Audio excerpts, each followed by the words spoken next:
Hello friends, welcome to BB smart study में आप सभी का स्वागत है। आज के वीडियो में हम वैस्कुलर टिश्यू डिफरेंशिएशंस के बारे में स्टडी करेंगे। मैं आशा करती हूँ कि आप सबको यह वीडियो पसंद आएगी। हमारे वीडियो में आपको एक प्रॉपर नोट्स प्रोवाइड की जाएगी जो आपको इजीली समझ आ सके, जो आपको बीएससी एंड एमएससी स्टूडेंट्स के लिए काफ़ी हेल्पफुल हो। तो चलिए वीडियो को बिना टाइम वेस्ट किए स्टार्ट करते हैं। इस वीडियो में आपको वैस्कुलर टिश्यू डिफरेंशिएशंस के introduction of vascular tissue, definitions of vascular tissue, component of vascular bundle and type of vascular bundle और कंक्लूजन्स के बारे में बताया जाएगा। तो चलिए इंट्रोडक्शन से स्टार्ट करते हैं। इंट्रोडक्शन। वैस्कुलर टिश्यू एक कॉम्प्लेक्स कंडक्टिंग टिश्यू होता है जो जाइलम एंड फ्लोएम से मिलकर बना होता है। जो वैस्कुलर टिश्यू होता है या फिर वैस्कुलर बंडल का फॉर्मेशन, जो वैस्कुलर टिश्यू जाइलम और फ्लोएम होता है वो वैस्कुलर बंडल का फॉर्मेशन करते हैं और जो प्लांट में food, water, minerals and transport का प्रोसेस करते हैं। जाइलम एंड फ्लोएम प्लांट्स के ट्रांसपोर्ट टिश्यू होते हैं। जाइलम एंड फ्लोएम के बीच एक वैस्कुलर कैम्बियम प्रेजेंट होता है। किसी भी प्लांट्स के रूट के वैस्कुलर बंडल में जाइलम एंड फ्लोएम एक साथ नहीं पाए जाते हैं। जैसे डाइकोटाइलिडोन स्टेम होता है, जो डाइकोटाइलिडोन स्टेम होता है उसमें जो वैस्कुलर बंडल होता है वो एक रिंग में प्रेजेंट रहता है या फिर रिंग के फॉर्म में अरेंज रहता है और उसी रिंग को हम स्टील के नाम से जानते हैं। जैसे जो डाइकोटाइलिडोन स्टेम होता है वह सभी रूट्स का वह सेंटर वाला भाग होता है जो एंडोडर्मिस के द्वारा घिरा रहता है, जिसमें vascular bundle, pericycle and medullary रे प्रेजेंट होता है। जबकि जो मोनोकोटाइलिडोन स्टेम होता है उसमें जो टिश्यू होता है वो बिखरे हुए प्रेजेंट होते हैं। जैसे जो मोनोकोटाइलिडोन होता है उसमें जो जाइलम और फ्लोएम होता है वो ऐसे बिखरे हुए होते हैं। लेकिन जो अगर डाइकोटाइलिडोन होता है तो डाइकोटाइलिडोन में ये एक रिंग होता है। रिंग में जाइलम और फ्लोएम एक रिंग के रूप में प्रेजेंट होता है। जैसे अगर ये जाइलम का है तो फ्लोएम उसको चारों ओर से घेरे रहती है। मतलब जो जाइलम और फ्लोएम होता है वो डाइकोटाइलिडोन में ऐसे रिंग के रूप में प्रेजेंट रहता है और मोनोकोटाइलिडोन्स में वो रिंग के अंदर तो रहता है परंतु वो उसमें बिखरे हुए रहते हैं, वो एक दूसरे को कवर नहीं करते हैं। इसके बाद इसका डेफिनेशंस देखते हैं।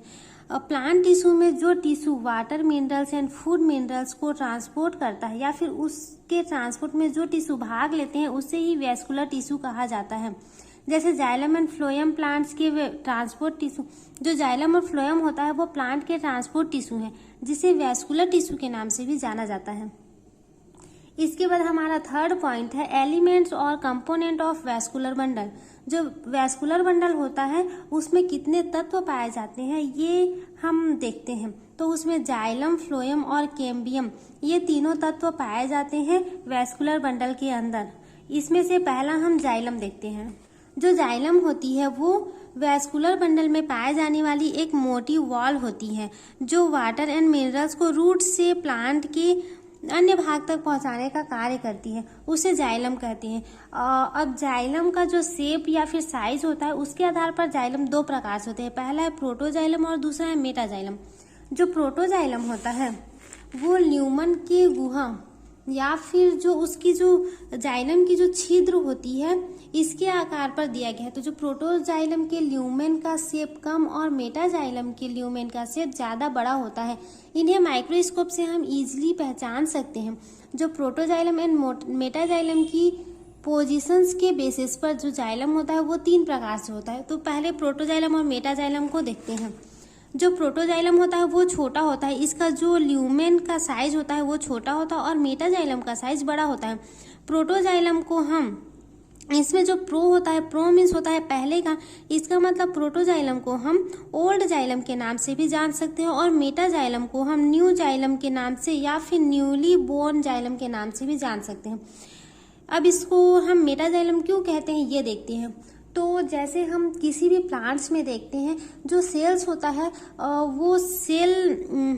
जो सेल होता है वो बोन या फिर बोन या फिर जब न्यू सेल्स जब डेवलप होता है तो उसके बाद उसकी डेथ भी होती है। तो जब किसी भी सेल्स की स्टार्टिंग से लेकर डेथ के बीच में जो सेल होता है वो पहले छोटे से बड़ा होता है, बड़ा होने के बाद में वो फिर छोटा होता है। तो जिस टाइम पर जो प्रोटोजाइलम होता है, मतलब ये ओल्ड जाइलम है, तो जब ओल्ड जाइलम सिकुड़ते रहता है, मतलब मेटाजाइलम की उत्पत्ति या फिर मेटाजाइलम उस टाइम डेवलप्ड होते रहता है। जैसे जब कोई प्लांट होता है तो वो छोटे से बड़ा होता है, बड़ा होने के बाद में उसका डेथ होता है। तो जब डेथ होता है तो कोई प्लांट सूखता है या फिर कोई प्लांट जब मरता है उस टाइम पर वो सिकुड़ता है। तो जैसे ही मेटाजाइलम के टाइम पर हम प्रोटोजाइलम को देखते हैं वो सिकुड़ते रहता है, इसलिए उसका साइज हमें छोटा दिखाई देता है। इसके बाद प्रोटोजाइलम और मेटाजाइलम के आधार पर हम जाइलम को 3 प्रकार से देख सकते हैं। पहला है एंडार्स, दूसरा है एग्जार्स और तीसरा है मेजार्स। पहला देखते हैं एंडार्स। इसमें प्रोटोजाइलम अंदर की ओर और मेटाजाइलम बाहर की ओर प्रेजेंट होता है और यह स्टेम में पाया जाता है। जैसे जो एंडार्स को देखते हैं, इसमें प्रोटोजाइलम, जैसे ये कोई सेल्स है तो इसमें प्रोटोजाइलम अंदर की ओर होता है, सेंटर की ओर, और मेटाजाइलम बाहर की ओर या फिर एपिडर्मिस की ओर दिखाई देता है। और उसके बाद दूसरा देखते हैं एग्जार्स। इसमें जो प्रोटोजाइलम बाहर की ओर और मेटाजाइलम अंदर की ओर प्रेजेंट होता है, यह प्लांट्स के रूट वाले एरिया में प्रेजेंट होता है। जैसे ये एग्जार्स देखते हैं, एग्जार्स में जस्ट एंडार्स के अपोजिट होता है, उसमें मेटाजाइलम अंदर की ओर और प्रोटोजाइलम बाहर की ओर होता है। इसको हम 2 साइड से देख सकते हैं। जैसे ये बांस के प्लांट्स में, जैसे बांस का जो प्लांट होता है वो अंदर से खोखला होता है, इसका मतलब जब अंदर से वो सिकुड़ते जाता है उसके बाद बाहर से सिकुड़ता है, मतलब बाहर में मेटाजाइलम पाया जाता है उसमें और अंदर में प्रोटोजाइलम पाया जाता है। और कोई सा प्लांट ऐसा होता है जो बाहर से सूखते हुए जाता है, जैसे कोई भी प्लांट सूखता है तो वो बाहर से सूखता है, इसका मतलब वो एग्जार्स प्रकार का उसमें जाइलम पाया जाता है जो बाहर से सूखता है और अंदर से मेटाजाइलम, मतलब अंदर से न्यू सेल्स बोर्न होता है या फिर न्यू सेल्स डेवलप्ड होता है। उसके बाद देखते हैं मेजार्स। इस प्रकार के जाइलम में प्रोटोजाइलम अंदर तथा बाहर दोनों ओर पाए जाते हैं और मेटाजाइलम दोनों प्रोटोजाइलम के बीच में पाया जाता है। जैसे ये जो मेटाजाइलम होता है वो बीच में होता है और प्रोटोजाइलम अंदर और बाहर दोनों साइड पाया जाता है, ऐसे जाइलम को मेजार्स के नाम से जाना जाता है। इसके बाद अब हम सेकंड देखते हैं फ्लोएम। यह प्लांट्स में फूड मटेरियल का ट्रांसपोर्ट करने वाला भाग होता है जो एटमॉस्फेयर या फिर सनलाइट से फूड का फॉर्मेशंस करता है। फूड का फॉर्मेशंस करने के बाद वो फूड को स्टेम में, ब्रांच में या फिर रूट तक पहुंचाने का काम करता है। और जो वैस्कुलर मंडल में यह जाइलम के बाहर की ओर पाया जाता है। जैसे जाइलम के समान फ्लोएम की सेल्स भी प्रोटोफ्लोएम एंड मेटाफ्लोएम में भिन्नता प्रदर्शित करती है। जो प्रोटोफ्लोएम होता है उसकी जो ट्यूब होती है वो सक्रिय होती है और जो मेटाफ्लोएम होता है उसकी जो ट्यूब होती है वो चौड़ी होती है। और फ्लोएम की सेल्स जाइलम की सेल्स की तुलना में कम होती है। और मोनोकोटाइलडोन्स प्लांट में फ्लोएम में पेरेन्काइमा नहीं पाई जाती है। अब हम वैस्कुलर बंडल से कुछ पार्ट्स देखते हैं। जैसे वैस्कुलर बंडल में जाइलम और फ्लोएम पाए जाते हैं तो ये फ्लोएम का लेयर होता है और ये जाइलम का लेयर होता है। अब जाइलम कैसे अरेंज होते हैं इसको हम आगे देखेंगे, लेकिन फ्लोएम और जाइलम के बीच में एक कैम्बियम भी प्रेजेंट होता है जो उन दोनों को डिफ्रेंशिएट करता है, उन दोनों को अलग रखने का काम करता है, जो एक झिल्ली के रूप में प्राप्त होती है। अब तीसरा देखते हैं कैम्बियम, जो डाइकोटाइलिडोन्स प्लांट्स में वैस्कुलर बंडल में जाइलम फ्लोएम के बीच में एक डिफ्रेंशिएट करने का काम करती है, जिसे कैम्बियम कहते हैं। ये लिविंग सेल्स होती है। ये जो सेल्स होती है वो लिविंग होती है और इसका जो साइज होता है वो आयताकार होता है। इसमें 2 प्रकार की सेल्स पाई जाती है। पहला है फ्यूजिफॉर्म इनिशियल्स और दूसरा है रे इनिशियल्स। तो पहला देखते हैं फ्यूजिफॉर्म इनिशियल्स। ये बहुत लंबी एवं दीर्घित होती है। इनमें सक्रियता के कारण secondary xylem and secondary phloem का फॉर्मेशन होता है। और दूसरा है रे इनिशियल। रे इनिशियल्स छोटी होती है और वो लॉन्ग टाइम तक नहीं रहती है। और जो रे इनिशियल्स होता है वो मेड्यूलरी रे का फॉर्मेशन करती है प्लांट में। वैस्कुलर बंडल के कंपोनेंट्स को देखने के बाद अब हम टाइप्स ऑफ वैस्कुलर बंडल देखते हैं, जिसका ये मेन टॉपिक है। वैस्कुलर टिश्यू डिफरेंशिएशंस मतलब वैस्कुलर बंडल कितने प्रकार में बांटा जा सकता है, ये सब हम टाइप्स में देखते हैं। तो जो वैस्कुलर बंडल होता है वो जाइलम, फ्लोएम और उसकी जो कैम्बियम की प्रेजेंस या फिर एब्सेंस के बेसिस पर 3 टाइप्स में पाया जाता है। पहला है रेडियल, दूसरा है कॉन्जॉइंट और तीसरा है कोसेंट्रिक। तो जो कॉन्जॉइंट होता है उसको 2 भाग में बांटते हैं आगे, पहला है कोलेटरल और दूसरा है बाई कोलेटरल। और जो कोलेटरल होता है उसको भी 2 प्रकार से हम बांट सकते हैं, पहला है ओपन कोलेटरल ओपन और दूसरा है कोलेटरल क्लोज्ड टाइप से।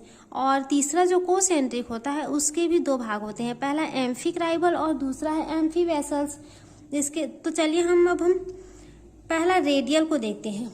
इसमें जो जाइलम एंड फ्लोएम होता है वो एक दूसरे से अलग अलग भिन्न रेडियस पर अल्टरनेशन क्रम में दिखाई देता है जैसे, और ये मुख्यतः रूट्स में पाया जाता है। तो इसका डायग्राम देखते हैं। जैसे ये है रेडियल का, रेडियल जो होता है वो एक रेडियस पर पाया जाता है, मतलब इसका अगर हम लोग इतना को ही बस अगर हम लोग माइक्रोस्कोप में देखेंगे तो वो ऐसे दिखाई देता है। और जो इसका ये होता है वो अल्टरनेशन क्रम में, जैसे ये फ्लोएम है तो ये जाइलम है, उसके बाद फिर फ्लोएम तो फिर जाइलम, मतलब ये एक अल्टरनेशन क्रम में एकांतर क्रम में लगा रहता है, इसलिए इसे रेडियल टाइप का वैस्कुलर बंडल कहा जाता है। इसके बाद दूसरा देखते हैं कॉन्जॉइंट। इसमें जो जाइलम और फ्लोएम होता है वो एक त्रिज्या पर एक दूसरे से जुड़े हुए स्थित होते हैं। ये मेनली स्टेम में पाया जाता है। इसका डायग्राम देख, जो कॉन्जॉइंट प्रकार का जो होता है वो फ्लोएम और जाइलम दोनों एक दूसरे से अटैच रहते हैं, ये एक दूसरे के पास रहते हैं। जैसे फर्स्ट वाला है ये रेडियल जो एकांतर क्रम में लगा रहता है, लेकिन जो कॉन्जॉइंट होता है वो एक दूसरे से अटैच रहते हैं। कॉन्जॉइंट होता है उसके भी 2 प्रकार होते हैं, पहला है कोलेटरल और दूसरा है बाई कोलेटरल। तो पहला देखते हैं कोलेटरल। ये वैस्कुलर बंडल में एक ही त्रिज्या पर फ्लोएम की बाहर की तरफ तथा जाइलम की अंदर की तरफ दिखाई देते हैं, जो 2 प्रकार से होते हैं। अब जो कोलेटरल होता है उसमें हमने देखा कि जाइलम अंदर की तरफ और फ्लोएम बाहर की तरफ दिखाई देता है। अब इसके 2 प्रकार होते हैं, पहला है कोलेटरल ओपन और दूसरा है कोलेटरल क्लोज्ड। उसको देखते हैं। तो पहला है कोलेटरल ओपन। इसमें जो जाइलम एंड फ्लोएम के बीच में कैम्बियम प्रेजेंट होता है और ये डाइकोटाइलिडोन स्टेम में पाया जाता है। और दूसरा है कोलेटरल क्लोज्ड, ये जाइलम एंड फ्लोएम के बीच में किसी भी प्रकार का कैम्बियम नहीं पाया जाता है और ये मोनोकोटाइलिडोन प्लांट्स में पाया जाता है। जो कोलेटरल ओपन प्रकार का होता है उसमें जाइलम और फ्लोएम पाया जाता है, लेकिन बीच में एक कैम्बियम प्रेजेंट होता है, कैम्बियम का लेयर प्रेजेंट होता है।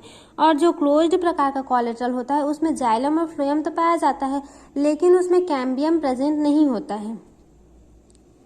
इसके बाद अब हम दूसरा देखते हैं बाई कोलेटरल। इस प्रकार के जो वैस्कुलर बंडल में जाइलम के बीच में प्रेजेंट होता है और उसके दोनों तरफ कैम्बियम एंड फ्लोएम पाए जाते हैं। इस प्रकार का यह जाइलम 2 कैम्बियम 2 फ्लोएम का बना होता है।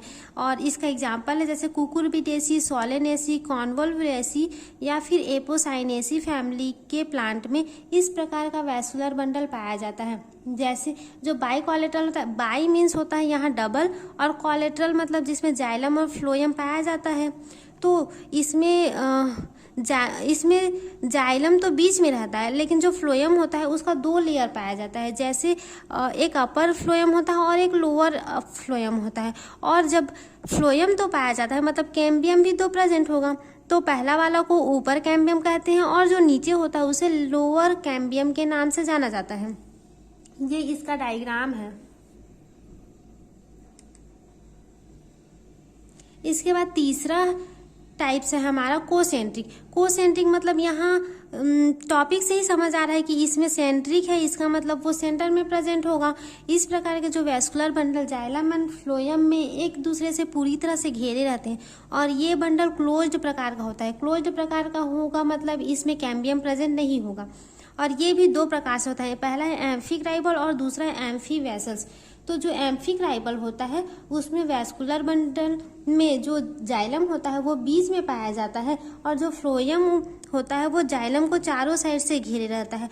और जो एम्फीवेसल्स होता है वो जाइलम बाहर में पाया जाता है और फ्लोएम अंदर में पाया जाता है। और जो एम्फिक्राइबल होता है वो सिलाजिनेला और लाइकोपोडियम जैसे प्लांट्स में पाया जाता है। और जो एम्फी वेसल्स होता है वो ड्रेसिना और यूक्का में पाया जाता है। जैसे देखिए ये है एम्फीक्राइबल का, जिसमें जाइलम अंदर में पाया जाता है और फ्लोएम बाहर में पाया जाता है। अब हम एम्फी वेसल्स का भी डायग्राम देख लेते हैं। एम्फी वेसल जिसमें जाइलम अंदर में प्रेजेंट होता है और जाइलम को चारों साइड से फ्लोएम घेरे रहता है, जिसे एम्फी वेसल्स कहते हैं। तो यहाँ से हमारा वैस्कुलर टिश्यू डिफरेंशिएशन का टॉपिक खत्म होता है। अब हम इसमें कंक्लूजन देख लेते हैं कि इससे हमारा निष्कर्ष क्या निकलता है।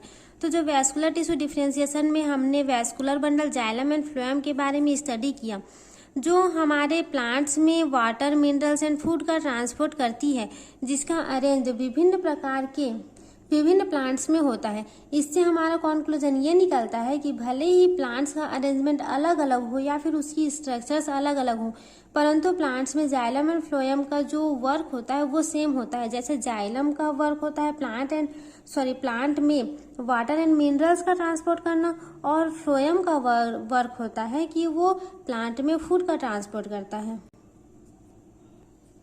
तो इस वीडियो के अंतर्गत हमने वैस्कुलर टिश्यू डिफरेंशिएशंस या फिर वैस्कुलर टिश्यू सिस्टम को कवर किया है। अगर आपको ये वीडियो पसंद आती है तो प्लीज़ इसे लाइक एंड सब्सक्राइब कर दीजिए, ताकि हमारी जो न्यू अपडेट वीडियो है वो आप तक पहले पहुंच सके। Thank you.